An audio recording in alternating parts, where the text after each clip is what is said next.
y queremos explicarlo con peras y manzanas, nos encontramos con Fernando Wilson.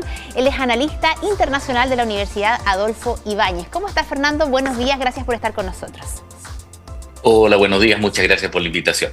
Gracias porque este tema puede parecer para el público chileno algo lejano, pero lo cierto es que tiene una tremenda relevancia para la comunidad internacional, entendiendo el rol que tiene Alemania en el continente europeo. Antes de ir desglosando los resultados, ¿por qué no nos explica en términos simples cómo se elige a la persona que va a liderar a Alemania? Porque es un sistema evidentemente bien distinto al nuestro. A ver, primero que nada, Alemania es un sistema parlamentario. Eso Exacto. significa que ellos tienen el rol de presidente o de jefe de Estado separado del rol de jefe de gobierno. Por lo tanto, lo que se eligió ayer básicamente es la composición del Congreso, el Parlamento alemán, y dentro de las mayorías que se vaya a configurar ahí va a surgir el jefe de gobierno, es decir, el canciller. Por el contrario, la elección de presidente es un proceso paralelo, distinto, en el Claro. cual los roles y las funciones de esta autoridad son diferentes y tienen que ver más bien con mantener los tiempos del ciclo democrático.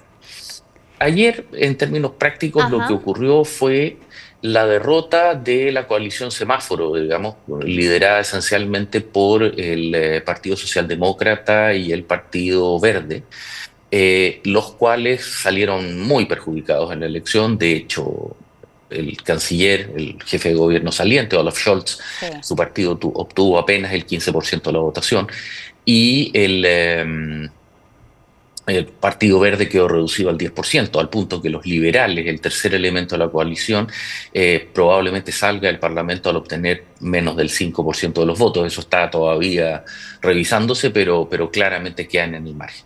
Ahora, ¿por qué se llevó a cabo esta elección? Porque la coalición se había roto, porque el líder de los liberales, el ministro Lindh, que era el ministro de Hacienda, se negó a alterar los patrones de deuda que el gobierno alemán podía contraer. Es decir, una vez que el gobierno de Olaf Scholz trató de endeudarse más allá de lo que había autorizado la ley de presupuestos, él renuncia, desarma la coalición, fuerza esta elección, en la cual efectivamente la democracia cristiana alemana, que es un partido conservador, digamos, gana de manera contundente en todo lo que antiguamente era la antigua Alemania federal, mientras que Alternativa por Alemania, el partido de derecha más dura, digamos, nacionalista, paradójicamente triunfa en los llamados 6 Länder, las 6 regiones que constituían la antigua Alemania oriental.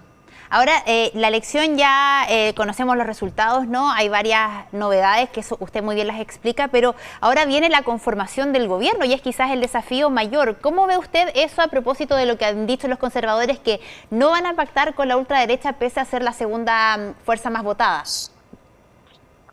A ver, es que hay una fuerte diferencia en términos de carácter programático Claro. entre lo que presentó la democracia cristiana alemana, la CDU, y lo que propone AfD, que son medidas bastante más, digamos, nacionalistas y de cierre de fronteras bastante más radical. El otro tema también tiene que ver con el rol en Europa. La democracia cristiana alemana considera que el partido tiene, o más bien, Alemania tiene un rol que conducir dentro de la Unión Europea y dentro de Europa, y particularmente frente al conflicto ucraniano.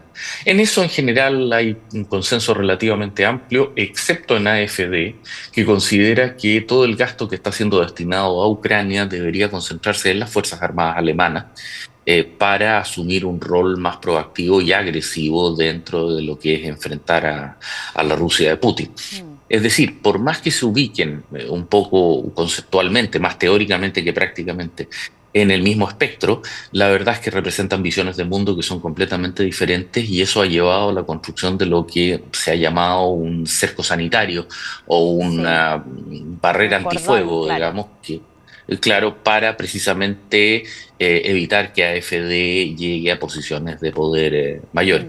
Pero incluso sin ser parte del gobierno, el mensaje político es Sí, evidente. claro. Todo lo que son las 6 regiones de la antigua Alemania Oriental votaron en bloque por ellos, salvo Berlín un pequeño distrito más al norte que votó por los verdes, digamos, pero en términos estrictos pareciera ser que hay claramente la persistencia de una frontera cultural entre lo que fue la antigua Alemania federal, los sectores de ocupación británico, norteamericano y Claro. francés tras la Segunda Guerra Mundial, y la Alemania oriental controlada por los soviéticos.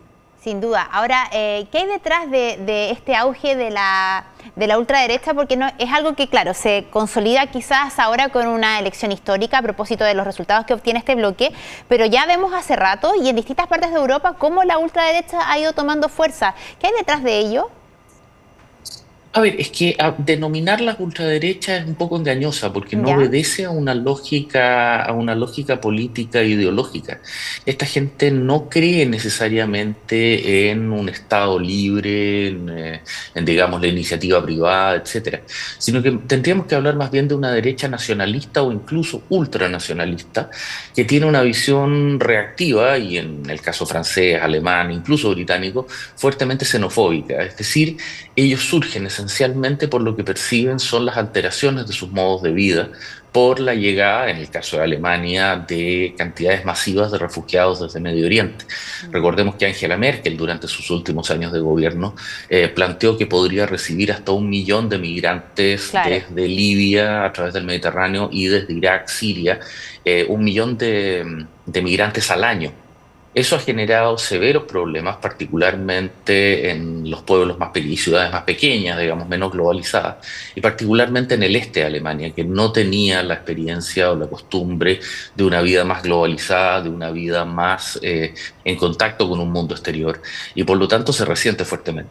A eso se agrega también las comunidades migrantes tradicionales alemanas, por ejemplo, el caso de las comunidades turcas, varias de las cuales ya tienen hasta 3 o 4 generaciones las familias funcionando dentro de Alemania, que emigraron en la década del 60-70 para hacerse cargo de la enorme demanda de mano de obra que generó el crecimiento, el milagro alemán, el milagro económico alemán, y que hoy día se ven amenazados por estas personas, que están dispuestos a trabajar en condiciones de una mucho mayor precariedad. Si a eso además se le agrega el hecho de que parte de estos migrantes de Medio Oriente no quieren adaptarse a la sociedad alemana, sino que construyen guetos donde buscan más bien imponer sus tradiciones y sus propias concepciones de la vida, e incluso proponen en la aplicación de la Sharia, el derecho basado en la costumbre islámica, se genera naturalmente Claro. una reacción que termina llevando a estos grupos, que vuelvo a reiterar, más que hacer propuestas ideológicas sofisticadas o complejas respecto a cómo debería administrarse y gobernarse Alemania en términos de modelo político, más bien ofrecen dinámicas de reacción anti-inmigración que derechamente han ido evolucionando hacia Mm. una postura claramente xenofóbica. Y también, por supuesto, el debate respecto al conflicto generado por la invasión de Rusia a Ucrania, en el cual, reitero, tienen una visión más bien de Claro. defensa de Alemania antes que de cooperación con la defensa de Ucrania. Ahora su respuesta me da el paso a la siguiente pregunta, más allá de Ujú. cómo se conforme el gobierno, ¿cuáles son los desafíos para el próximo canciller alemán? Porque hablaba usted de inmigración, sabemos que la economía está un poco alicaída, está entre medio también la guerra en Ucrania, con cambios importantes del lado de Estados Unidos negociando con Rusia y con Europa, obviamente, como un actor clave dentro de esto, y para qué decir Alemania. ¿Cómo se viene el futuro para el próximo canciller de ese país?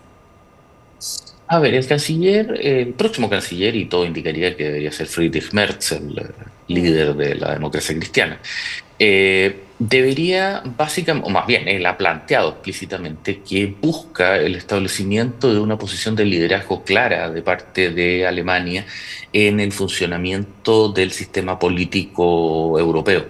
En ese sentido, él busca mantener la ayuda a Ucrania y él busca de alguna manera llenar lo que distintos académicos han llamado como un enorme agujero negro, un vacío geopolítico en el este de Europa que tradicionalmente se dedicaba a contener a Rusia. Era el gran balance en el este de Europa frente a Rusia. Ese proceso desde 1945 no ha sido asumido de manera clara y después del fin de la Guerra Fría, particularmente con los acuerdos que firmó Angela Merkel con la Rusia de Putin para integración gasífera, se trató de aplicar una receta más bien de integración a través de la interdependencia compleja, comercial, económica, política, que claramente no corresponde a la visión de mundo de la Rusia de Putin. Putin no entiende el establecimiento de sociedades complejas destinadas al bienestar material o al incremento de la riqueza, sino que entiende el mundo desde la perspectiva del poder y el poder duro.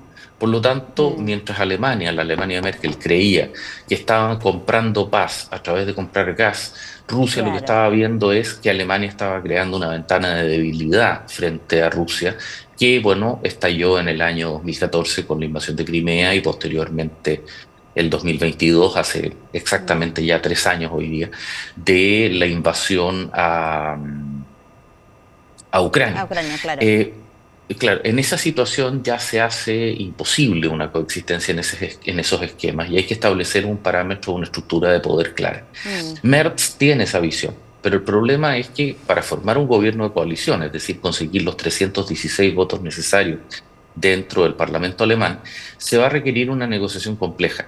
Y si bien es cierto, Merz está llamando a una solución rápida, digamos, y a lograr producir una elección al más breve plazo, el mismo plazo que él se está poniendo son 8 semanas, es decir, hasta Semana Santa. Por lo tanto, claramente ese proceso es complejo, sobre todo en un momento en que tanto Keir Starmer, primer ministro de Gran Bretaña, y Emmanuel Macron van a visitar en los próximos días semanas en realidad en el caso de Macron, a Washington para de alguna manera expresar planteamientos de resistencia y de distancia con lo que ha ido siendo planteado por Donald Trump respecto al conflicto ucraniano. Ahora, respecto a eso, quiero ser absolutamente, digamos, prudente.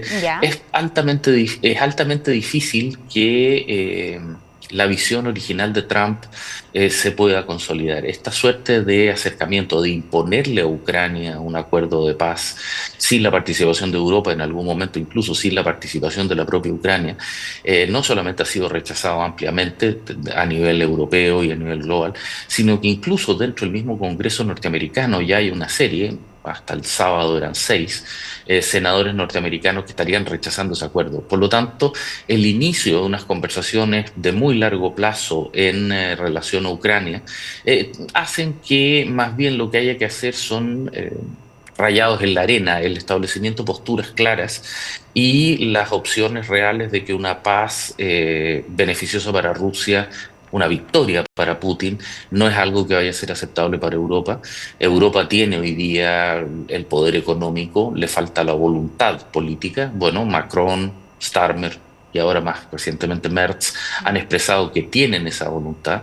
Hubo reuniones durante la semana pasada, después del, digamos, shock del discurso del vicepresidente Vance en Múnich, una reunión en París y también, bueno, Europa está comenzando a comprender que desde 1945 por primera vez va a tener que hacerse cargo de su propia seguridad. Esos cambios tectónicos claramente se ven ayudados por una figura de liderazgo como Merz, y los resultados de la elección apoyan claramente una postura en esa situación, que Alemania tenga que enfrentar esta situación. Ahora, el problema que tú mencionabas también es la grave crisis económica que Alemania está enfrentando, una recesión particularmente, una inflación particularmente fuerte y unas condiciones de recesión. Hay un cierto debate si es recesión o no, digamos, de acuerdo a las distintas definiciones técnicas de aquello, pero claramente requiere asumir una postura que va más allá meramente de simplemente contraer deuda, sino que de una postura de integración y desarrollo económico que esté asociado al peso geopolítico y geoestratégico que tiene Alemania en la Unión Europea. Bueno, son tremendos los desafíos que tiene el próximo canciller alemán. Enormes. Enormes, tanto en políticas internas como el rol que cumple Alemania como la principal economía de Europa. Así que vamos a estar atentos cómo se conforma ese gobierno. Le damos gracias a Fernando Wilson, analista internacional de la Universidad Adolfo Ibáñez, por ayudarnos a entender esto que a veces parece un poco lejano, pero que repercute sin duda en la política internacional. Que esté muy bien, buenos días.